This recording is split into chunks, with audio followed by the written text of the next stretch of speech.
Thanks, Robbie. Thanks, everybody that is here.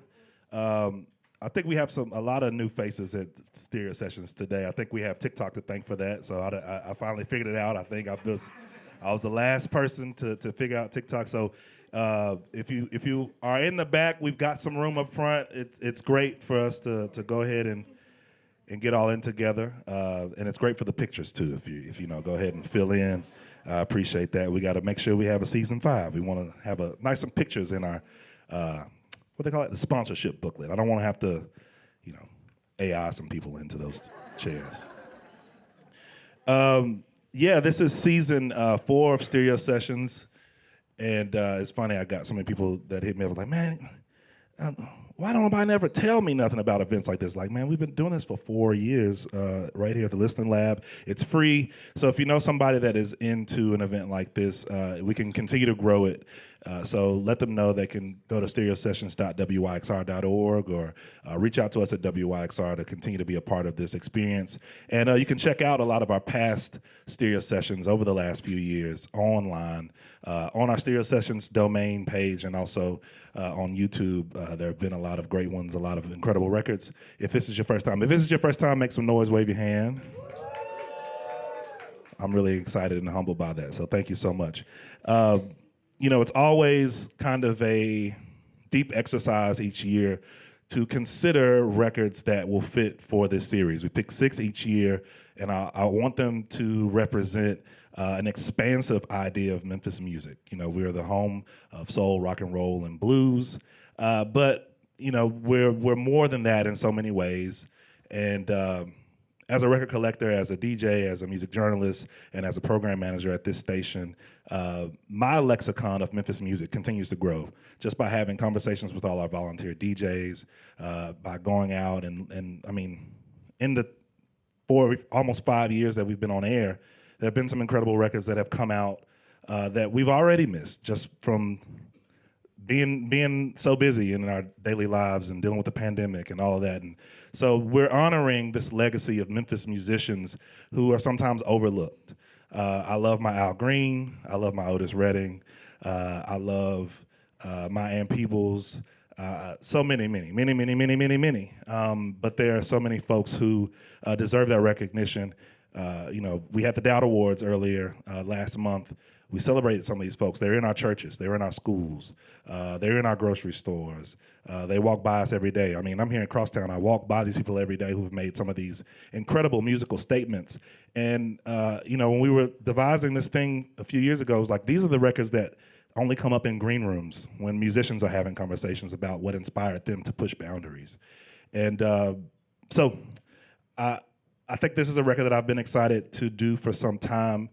This is a group that I've admired for many years because they're in a special category of what I call soul survivors. Groups, acts that just can't be kept down. They'll find new members, they'll reconfigure, they'll update their sound, they'll collaborate, they'll find new ways to get themselves out there. America's Got Talent in this case. But they'll find new ways to tell their stories. And so I'm deeply humbled that they are trusting me this evening to help them present their incredible story of surviving and enduring through many decades. And I would love to dig into what this record means to their career. They had 2 LPs that I went back and forth on which one I would want to feature, and so I just had to choose. But you want to listen to all the Masqueraders music because they got some incredible music through several decades. So I'm going to welcome Robert Tex Reitzel and Harold Thomas up here.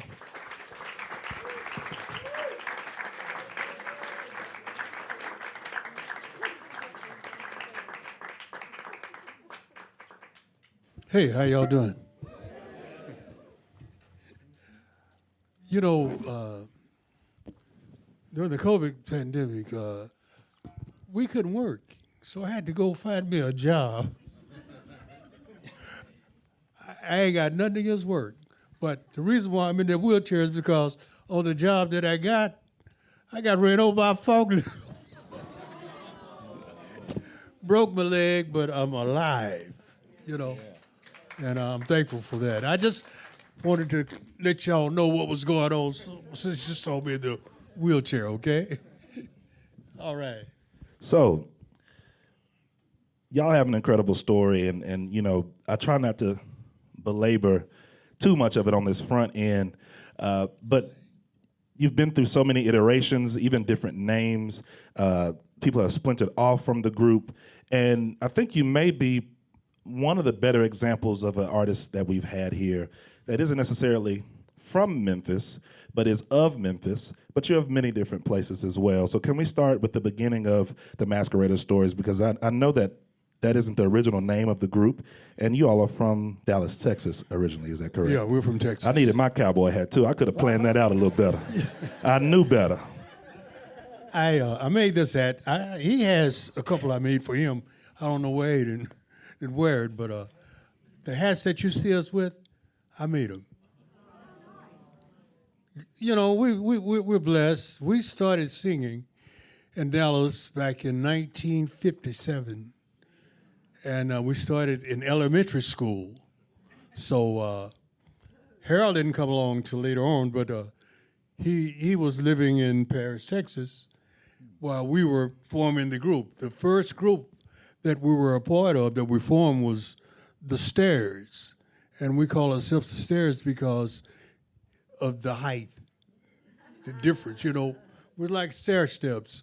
But that group lasted for about 2 years, and one of the fellows went to the service, and we had a disagreement because we were just in the 8th grade, and the oldest cat was in high school, and he figured like, well, I'm older than y'all, so I should be running it. I said, no, we put it together. This is our group. You just can't take over like that. So he wanted to be the boss, and we wouldn't let him, so he quit. Well, when he quit, I was singing baritone, and he was singing tenor. So when he quit, I started singing tenor. And he decided he wanted to come back, and I could sing tenor better than he could sing. So I told him, I said, if you want to come back, you got to start singing baritone. But anyway, that's the way the group started. And Harold came in later on, but I'm going to say this because it's true, and it happened on Beale Street.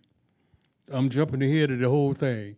But we got so tight from singing on Beale Street, it was 3 of us. The people saw 3 dudes on stage singing, but they heard 4 voices. And the voice that they heard was the harmony, was the voice that the harmony made, the overtones from the harmony that we were singing. So, you know, back in the 70s, they said that we had the tightest harmony in history. And we took pride in what we were doing because when we started singing, we rehearsed 7 days a week for 7 years, and nobody missed a rehearsal. All right. Yeah. All right, Tex got it all. But you know, I met the Stairs. I met Tex and Charlie and little Charlie, and Lee. Lee had joined the group, and so I was singing falsetto. I was singing the chantels, and maybe I was singing falsetto. Annie Laurie. And Annie Laurie. Yeah. And they thought, what wow. got me. Well, you want to join our group? And I go, yeah, I think so. But they were a lot younger than I was, and so when I graduated from high school, I went on to join the Marine Corps because they were still in high school, 9th and 10th grade. And so when I came out of the Corps, they were still singing. They were calling themselves then the New Drifters. I came home on leave after boot camp, and we cut a record called, what was the name of that record? The same thing? Same thing, yeah. And Talk About a Woman. Talk About a Woman.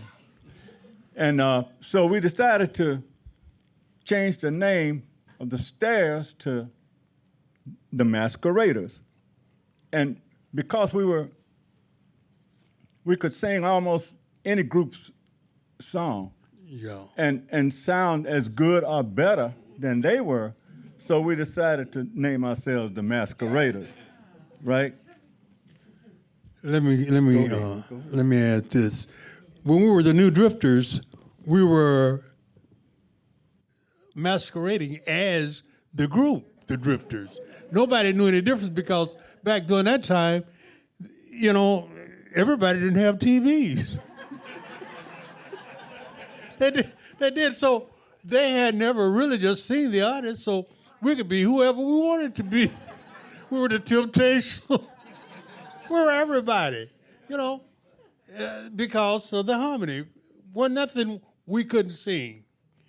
As a matter of fact, when we played the Apollo, we got lucky with I Ain't Got to Love Nobody Else, Chip's Moment at American Studios.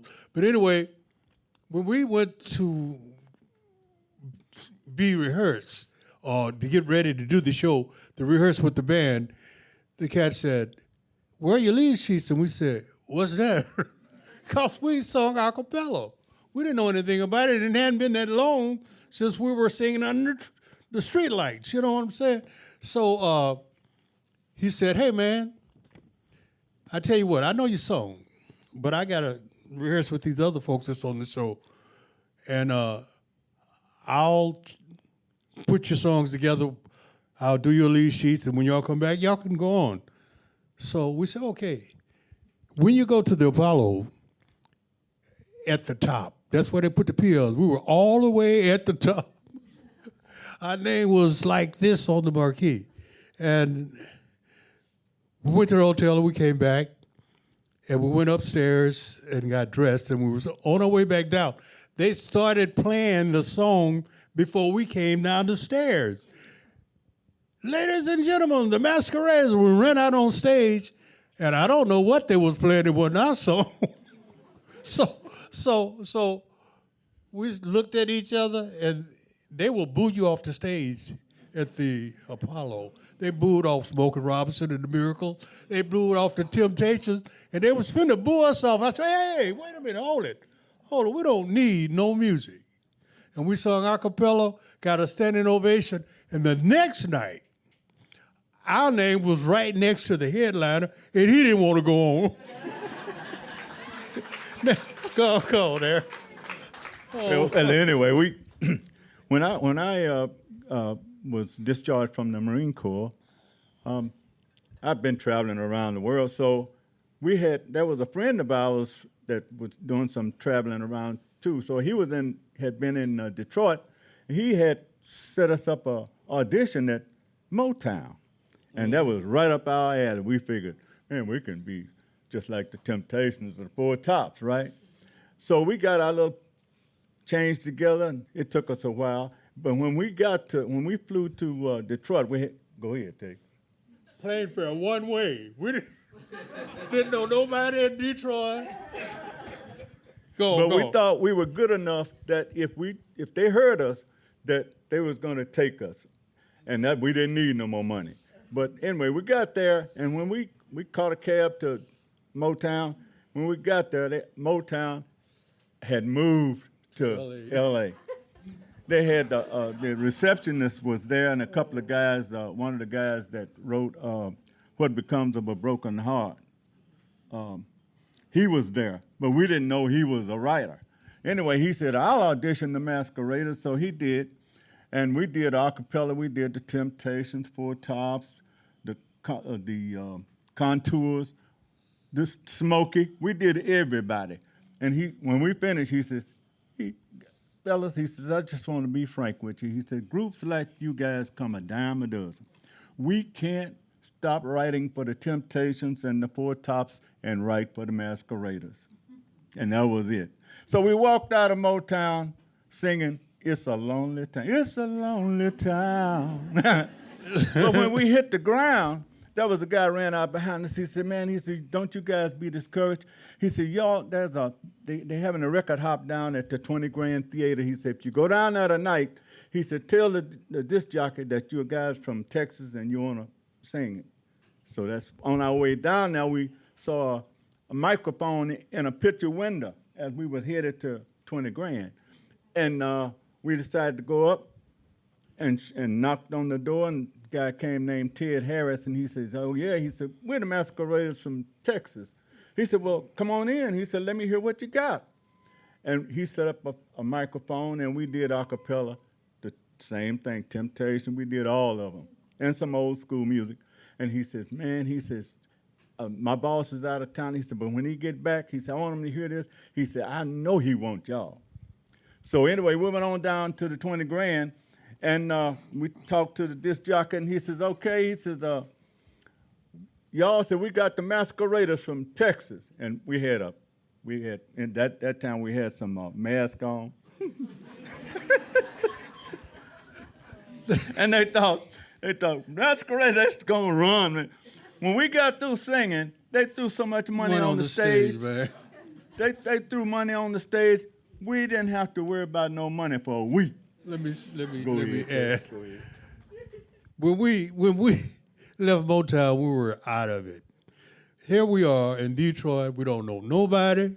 Ain't got no money. And we headed to the 20 grand. But what happened was, when we stopped and we auditioned for Ted, he said, well, don't y'all leave, man. Don't go no. He didn't know we couldn't leave. We didn't have nowhere to go. I said all of that to say this. We were in Detroit, didn't know nobody, didn't have no money, and never went hungry or was without a place to stay a day. You hear me? God is so good. Yeah. You better believe it, man. You know. Anyway, after we got finished singing, we asked where the YMCA was, and we ended up at the YMCA, and we called Ted and told him that we were going to be staying at the YMCA. So Lou Beatty came in. He owned La Beat Records on 14th Street. And he came that next day, and he says, fellas, he said, I heard you. He says, y'all the answer to my prayer. And we stayed at La Beat Records with Fred Bridges, Richard Eden, and Robert Knight. And I mean, they wrote songs for us, and we did about 9 singles, 9 45s there. Beatty took us to the first 45 we did was A Family, Part 1, Part 2. And he took us to the radio stations, and he told the jocks we were ranchers from Texas, had plenty of money. Yeah, they thought we had all wheels and stuff. It was awesome though. We stayed in Detroit a while till the snow started coming down. And You're skipping too much. Okay. Well, we're gonna have to skip ahead a little bit because y'all done recorded a lot of records and done a lot of things. I know we're trying to get there. That's all right because I want to know how you end up in Memphis and why Memphis. Okay. Well, but give it up for them because these two are the greatest storytellers I've ever heard. Thank you. I just wound y'all up once. I asked one question. We left Detroit. I left Detroit first because Harold and Lee was working at Ford and Chrysler, and I was doing construction job work before I went to Detroit and Dallas. So I had a construction job. I was on the outside, 3 stories up on the outside on the ladder painting. So I saw the snow first. When it started snowing, I came down off the ladder, went to the apartment, packed my bag, called me a cab, and went to the airport. The next day, there was snow there. Yeah. David caught the bus. It took him 5 days to get to Dallas. But anyway, we got to Dallas. We came to Memphis because Alvin Howard had also came to Memphis and met Chip's Moment. And we were headed to American. To Stax. Yeah, we was headed to Stax, and we stopped at American. And we knocked on the door. We had to go around back. Wait a minute, Tex. Let me. All right. The reason why we stopped at American was because Alvin had told us, he says, American is hot, man. Said they got the #1 record in the country. It was the Box Tops. Give me a ticket for an airplane. Number one. So we decided to stop at American, and when we did, man out front, he said, look, you got to go around to the back. So we went around to the back of the studio, knocked on the door, and Bobby Womack opened the door. Hey. He said, hey, man, he says, I know y'all the singing group because I used to sing in a group, my brother. Come on in. What y'all got? Where you headed? Well, we was headed to Stax. Well, let me hear what you got. So we did a couple of songs for Bobby, and he says, man, he said, look, he said, if you go with the Stax, you're going to get lost in the shuffle. He said, because they got too many artists over there. He said, but if you stay over here at American, I can help you. He and Roosevelt Greer, y'all remember Roosevelt Greer? Football player. He was teaching Rosa Greer how to play the guitar, and Rosa wanted to be a singer too. And we ended up writing a song with Rosa Greer called "Come On Cupid." But anyway, we stopped at American, and Bobby played. He played on I Ain't Gotta Love Nobody Else was our first hit. He played on I Don't Want Nobody to Lead Me On, and I'm Just an Average Guy. Anyway, we got caught up with Chips for a while, and then Chips, we ended up, I Ain't Gotta Love Nobody Else was released to Bell Records. Yeah. Larry Utah. And Larry was in love with the Masqueraders. He said, you know what, fellas? He said, I had the OJs, I had Gladys Knight and the Pips. He said, but you guys I'm gonna take it to the top. And he took that I Ain't Gotta Love Nobody Else, and 3 promoters were on that record, and everywhere we go, it was number 1. But anyway, so Chip saw it going up the charts in Billboard Records.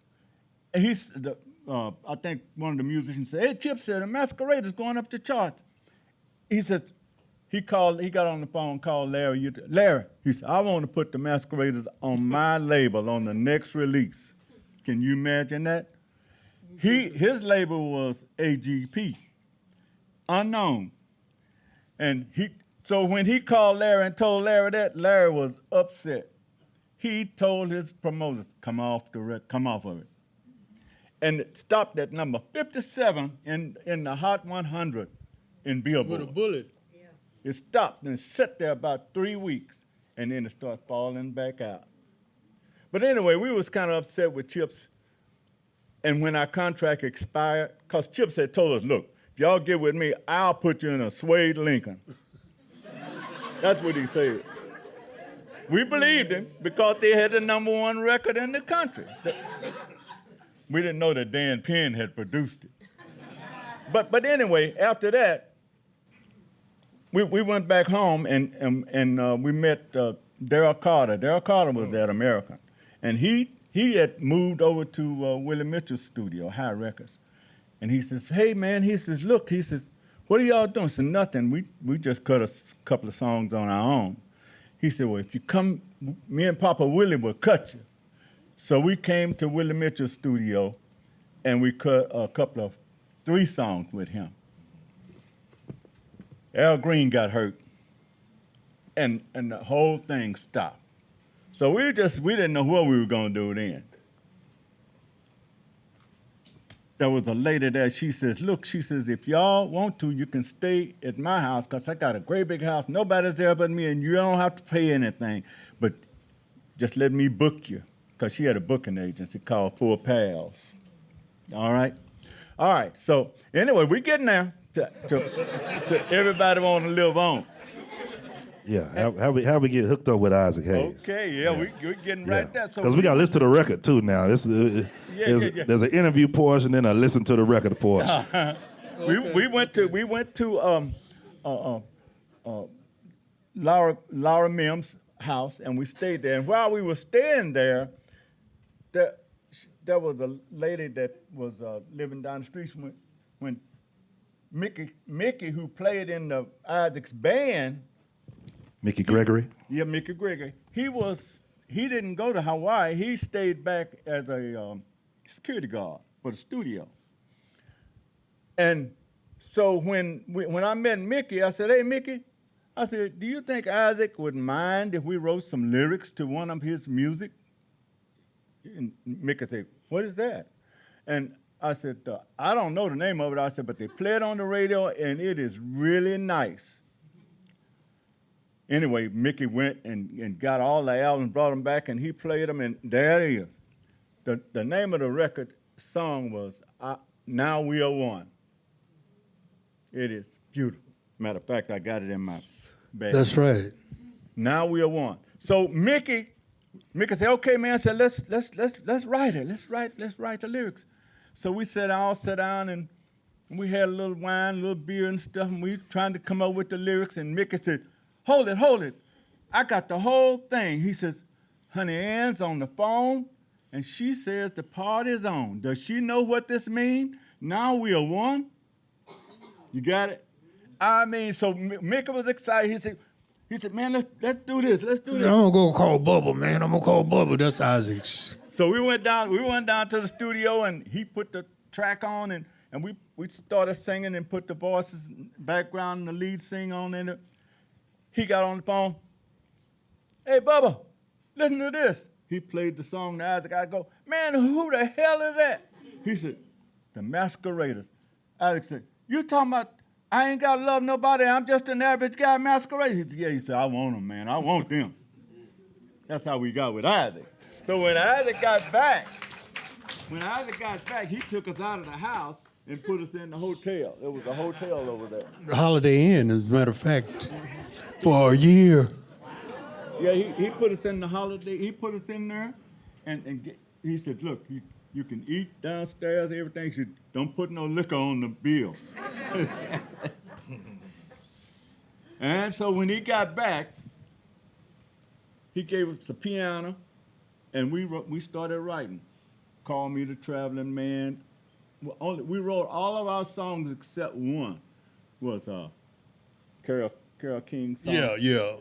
It's you, baby. Baby, it's you. Baby, it's you. But we changed it, the style of it, but we gave her the credit anyway. Isaac was very pleased with everything, and so we all agreed that we give him 50% of our publishing it because he's going to record all this stuff, right? Isaac was at the top of his game because they had chose him for Shaft. He had that award for Shaft, and all of his musicians were top. I mean, they were cocky, you hear me? And they were tough. And we knew we were going to the top with Isaac. We said, Black Moses is going to deliver us. Yeah. And that's it, brother boy. Hey, I appreciate you. Well, what we're going to do now is we're going to listen to side A. I want to say thanks to Shangri-La for not only sponsoring but helping us out. I didn't have but one copy of the record, and now they've arrived with a one that's never been played before. It's sealed. So thank you that's a super sponsor right there. So what we're going to do, if you have A, stay in here. If you have a B, you can hang out in there. And we're going to listen to side A, have another short discussion, and then we're going to flip them, okay? Does that work? All right, we're going to do side A. It might take a little minute to open that record. It's sealed. It's been sealed since the 70s.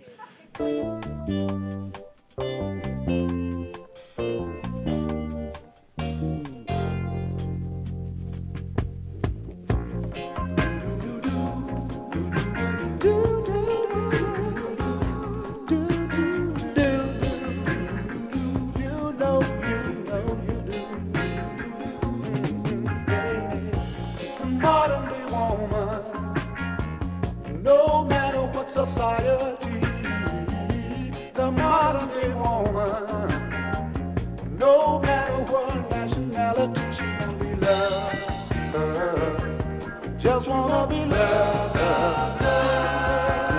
any and all, fashion way.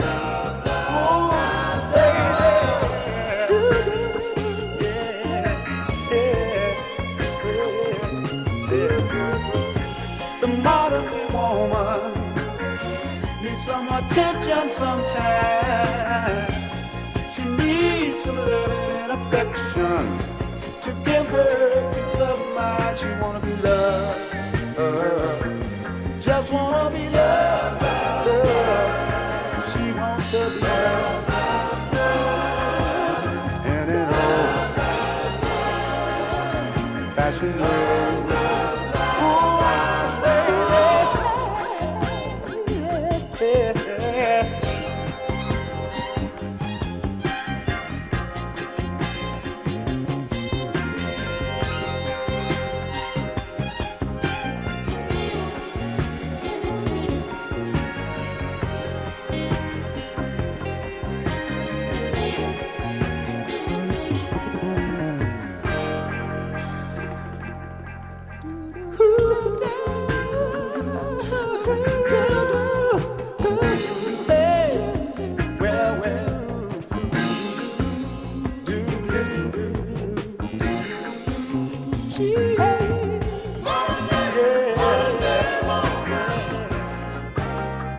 Everybody needs one.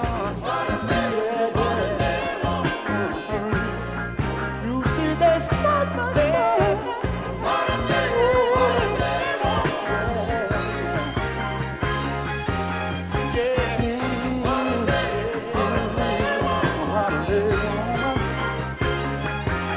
She wanna be loved. She wanna be loved. She wants to be loved. She wants to be loved.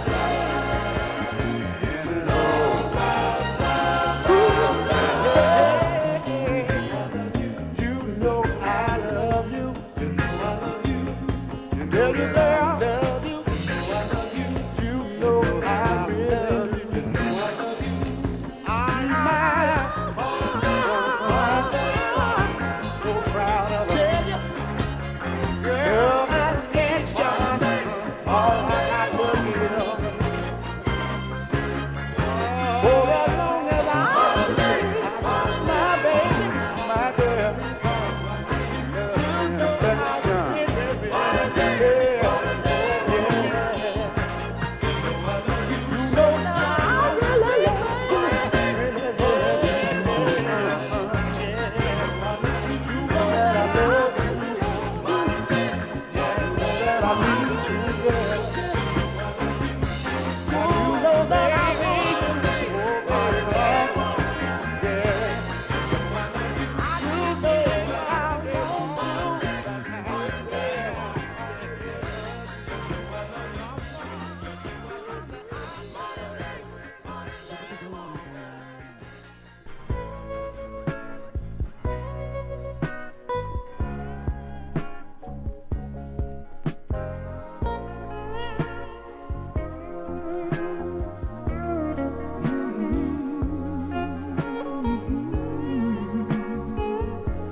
My baby,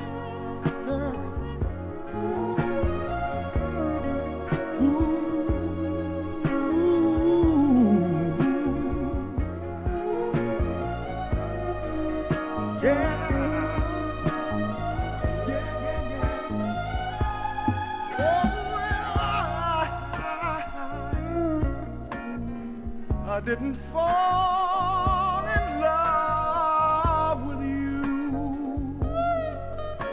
to act up like a fool. Well, that's something that I would never do, because I love you, and I want you to love me too, and I trust in you, baby, and I want you to trust me too.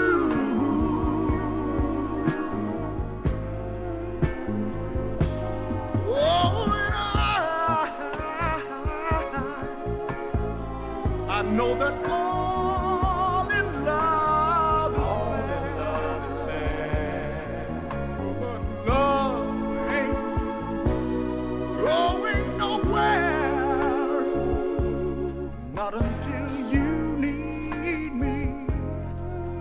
like I need you. And you know I do. You know I do. Girl, and I want you to need me too. To need me too. I desire you. And I want you to want me too.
If that our minds are free for love, unity,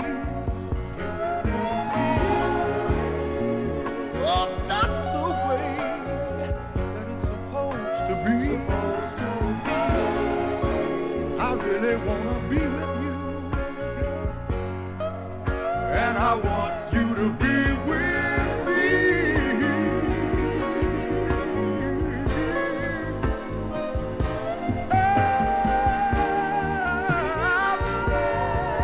We will let our feelings grow. What we feel to what we know. We will learn to understand. Love,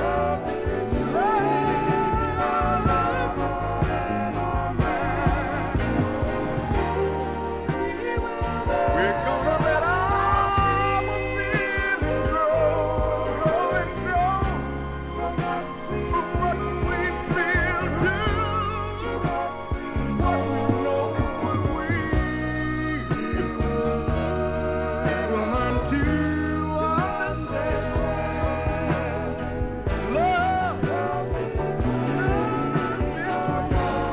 a woman and a man.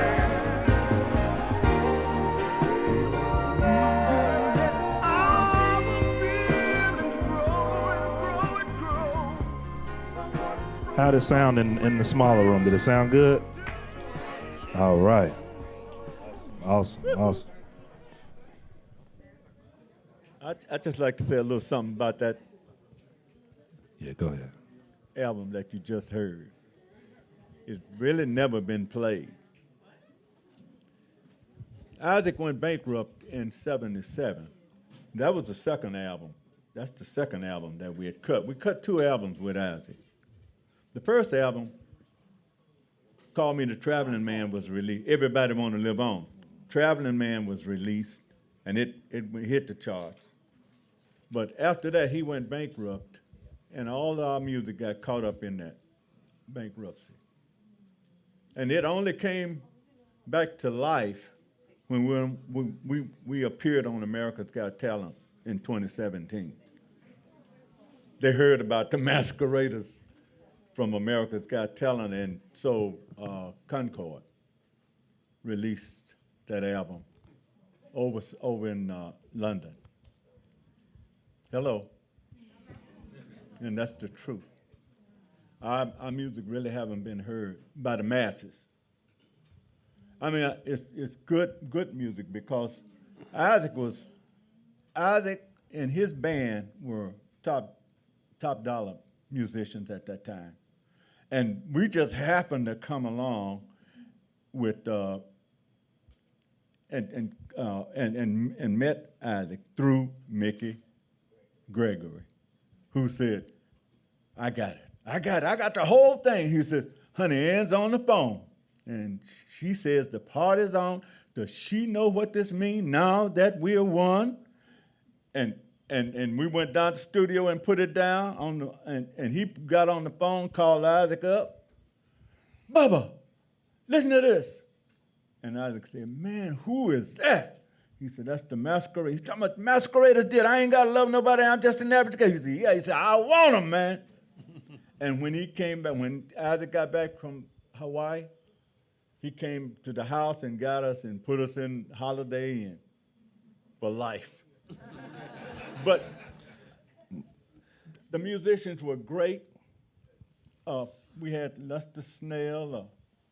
Now Lester's over there, y'all. Yeah. Arranger, big time arranger.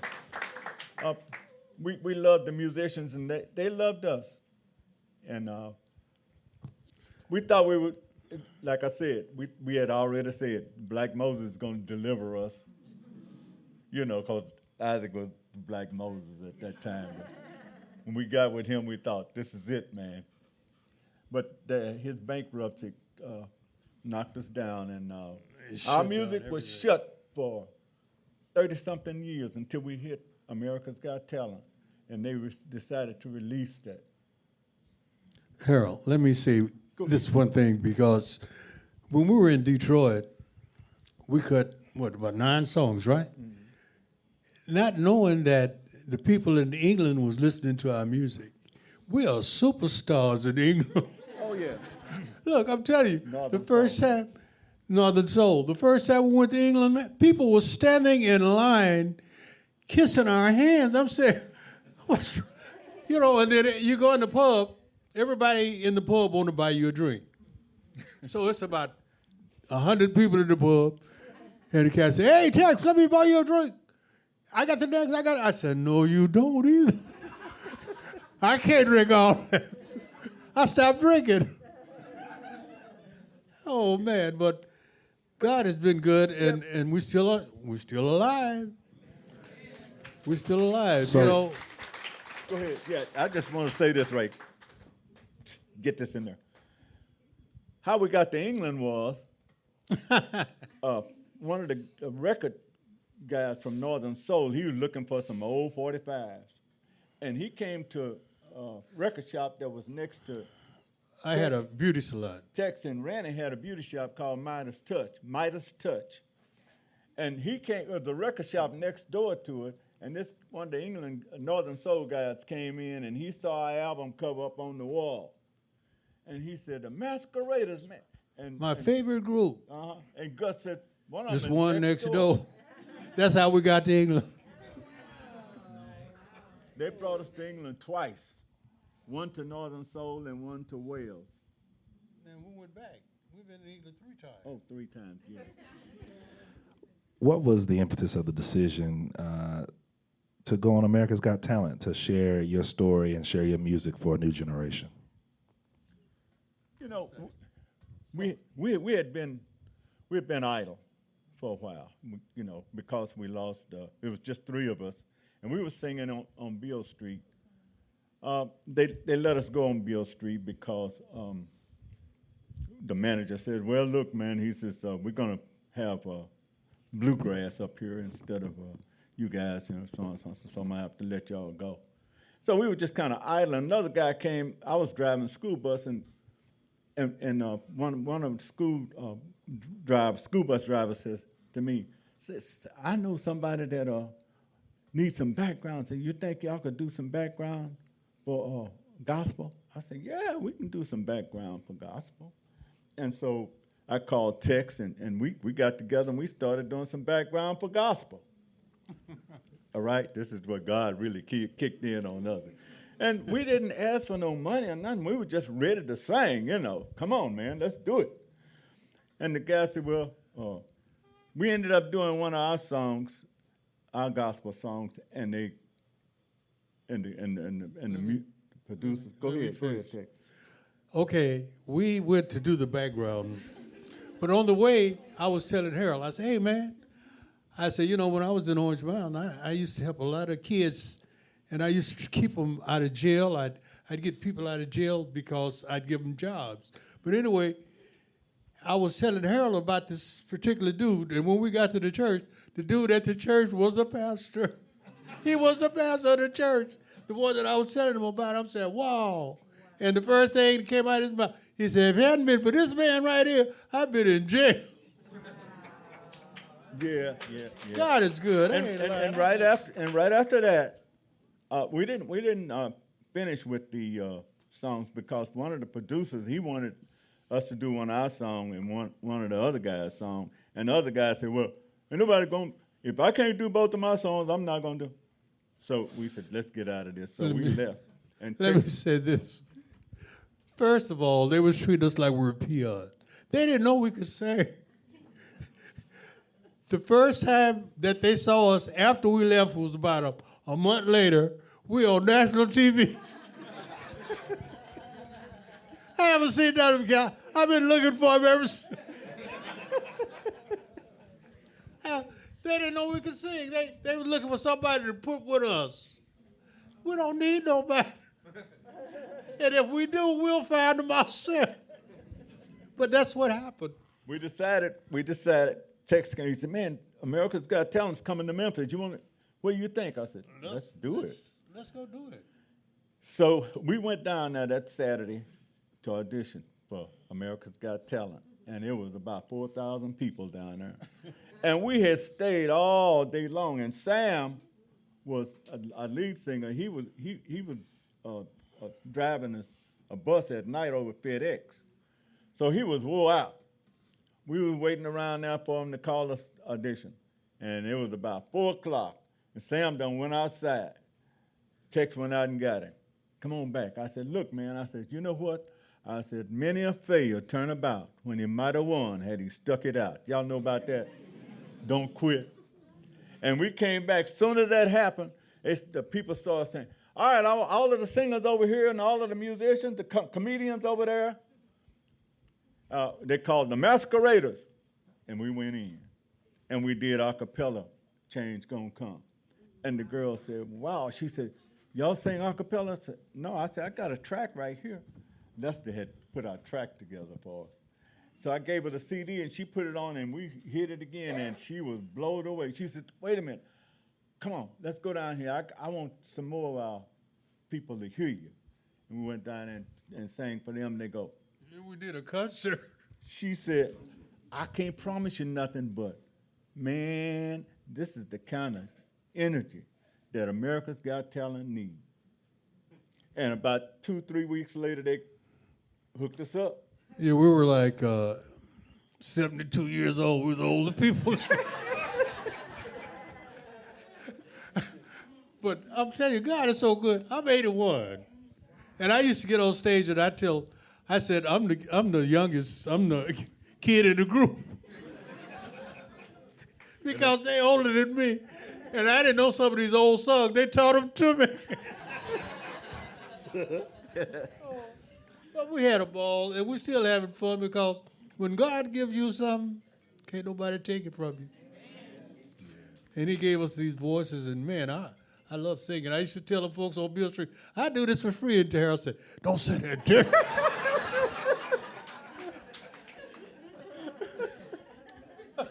Well, this name is almost kind of like poison in my mouth, but Kanye West sampled you guys for one of his records. We just heard Can't Nobody Love Me Like You Do.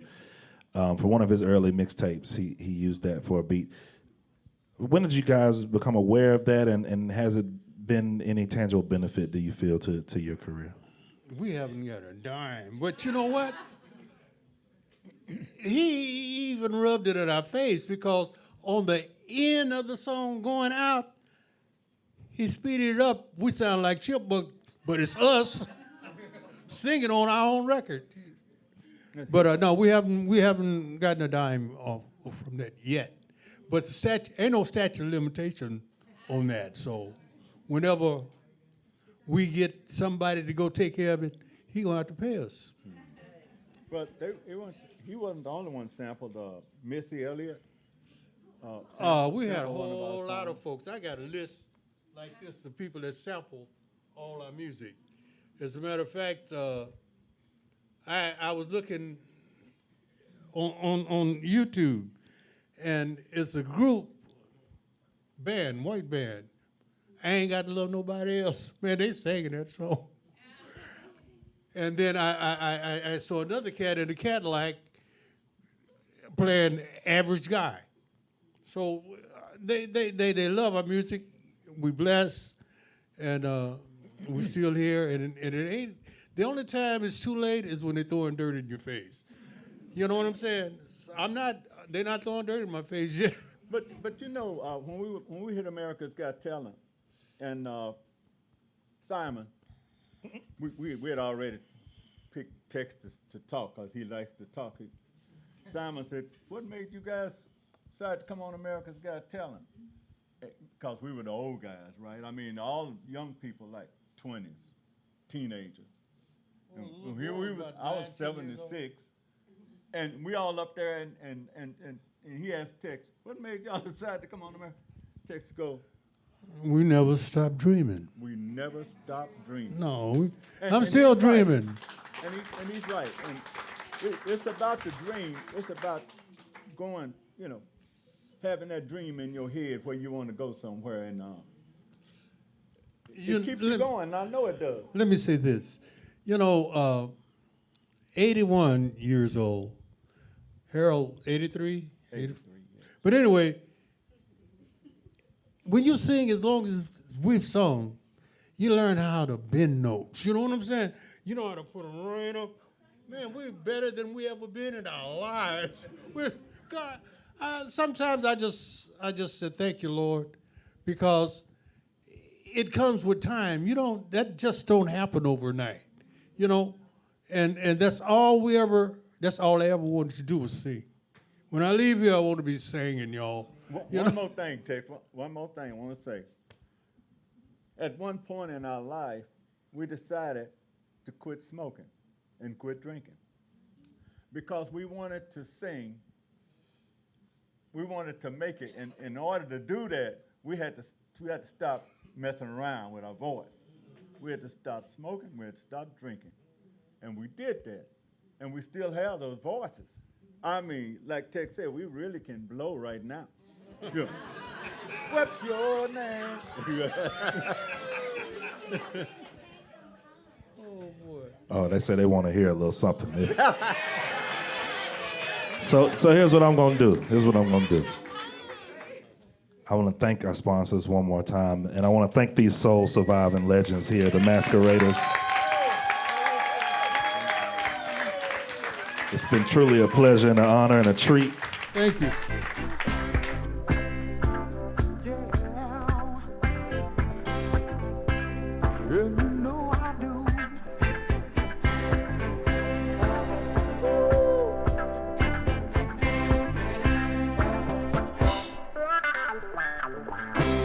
Darling, I feel the strong desire for you, and you don't have to tell me. I know you feel it too. Each time my eyes meet, I feel a warm, wonderful sensation. The tender things you say to me, the tender things that I want to do to you, my entire body. Rock with love vibrations I want to share with you, yes I do. Our love is a night and sun gone. To the people around us, our love is a night and sun gone. To the people around us, somehow I think you feel the same about me, but the time that binds us just won't let us be. Seeing each other for now gonna have to be enough, but our love is a must. We got the kind of love that we gotta hide. We gotta keep the love down inside. The kind of love